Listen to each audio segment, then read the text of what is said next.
آزمائش ایک امتحان یا مشکل حالت ہوتی ہے جس کا سامنا انسان کو اپنی زندگی میں ہوتا ہے۔ یہ کسی بھی شکل میں آ سکتی ہے، جیسے کہ مالی مشکلات، صحت کے مسائل، رشتوں میں تنازعات یا کسی اور قسم کی پریشانی۔ آزمائش کا مقصد عام طور پر انسان کا صبر، ہمت اور ایمان کو پرکھنا ہوتا ہے۔ آزمائشیں زندگی کا حصہ ہیں۔ آزمائشیں انسان کو مضبوط اور صبر والا بناتی ہیں۔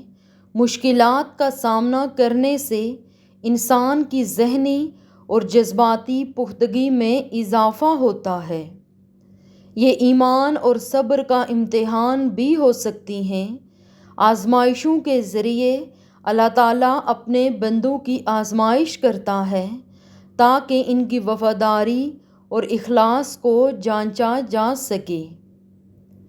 بعض اوقات آزمائشیں اللہ کی مرضی اور تقدیر کا حصہ ہوتی ہیں۔ انسان کو اللہ کے فیصلوں پر راضی رہنا سیکھنا ہوتا ہے۔ بعض اوقات آزمائشیں انسان کو اس کی غلطیوں کا احساس دلانے اور صحیح راستے پر لانے کے لیے آتی ہیں۔ آزمائشیں صبر اور شکر کی حقیقت کو سمجھنے میں مدد دیتی ہیں۔ آزمائشوں کا سامنا کرنے کے لیے ایمان، صبر اور اللہ پر بھروسہ بہت ضروری ہے۔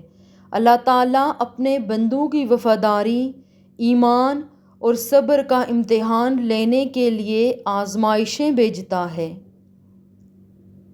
قرآن میں سورۃ البقرہ آیت 155 میں کہا گیا کہ ہم ضرور تمہیں آزمائیں گے، کچھ خوف، بھوک اور مالوں، جانوں اور پھلوں کی کمی سے، اور صبر کرنے والوں کو خوشخبری سنا دو۔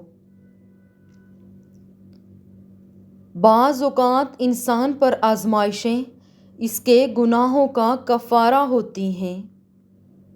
اللہ تعالیٰ اپنے بندے کو ان کی غلطیوں کا احساس دلانے اور انہیں صحیح راستے پر لانے کے لیے آزمائش بھیجتا ہے۔ اللہ تعالیٰ اپنے نیک بندوں کو آزمانے کے بعد انہیں انعام اور برکتوں سے نوازتا ہے۔ آزمائش کے بعد صبر اور شکر کرنے والوں کے درجات بلند کیے جاتے ہیں۔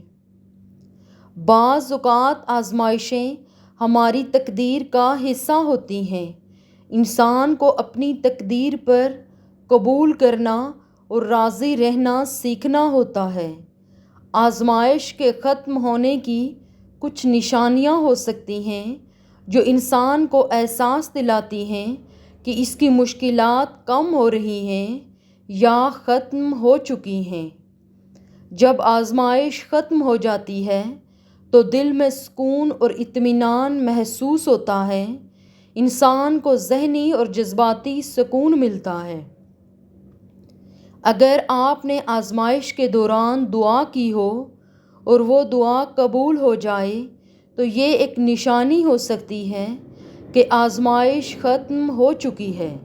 آزمائش کے دوران جو مسائل اور مشکلات درپیش ہوتی ہیں وہ آہستہ آہستہ حل ہونا شروع ہو جاتی ہیں یا ختم ہو جاتے ہیں۔ آپ کی زندگی میں بہتری اور خوشحالی کے آثار نظر آنے لگتے ہیں۔ جو مشکلات تھیں وہ آسانیوں میں بدل جاتی ہیں۔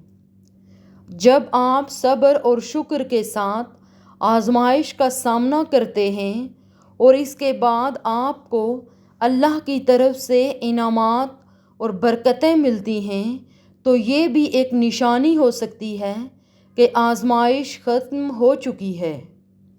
اگر آپ کے معاشرتی یا مالی حالات بہتر ہو جائیں اور آپ کی مشکلات کم ہو جائیں تو یہ بھی آزمائش کے ختم ہونے کی نشانی ہو سکتی ہے۔ یاد رہے کہ آزمائش کا مقصد انسان کو مضبوط اور بہتر بنانا ہوتا ہے۔ آزمائشوں کا سامنا صبر، حوصلہ اور اللہ پر مکمل بھروسے کے ساتھ کرنا چاہیے۔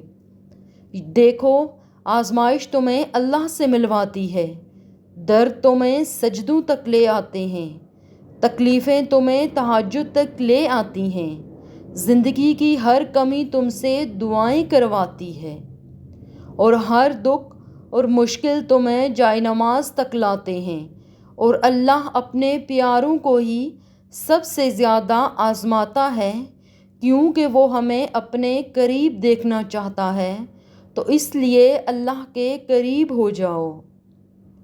اس بات کو کبھی بھی مت بولیں کہ اللہ آزمائش صرف برے لوگوں پر ڈالتا ہے۔ اللہ اپنے محبوب بندے کو زیادہ آزمائشوں میں ڈالتا ہے تاکہ جان سکے کہ اس کا محبوب بندہ کیا کرتا ہے۔ یاد رکھیں، ہر رات اپنے ساتھ سویرا لے کر آتی ہے، ہر مشکل کے ساتھ آسانی ہے، تو اپنے اللہ کو یاد رکھیں اور اسی سے مانگیں، اسی پر بھروسہ رکھیں اور اس کے کن کا انتظار کیجیے۔ انشاءاللہ اللہ بہتر کرے گا۔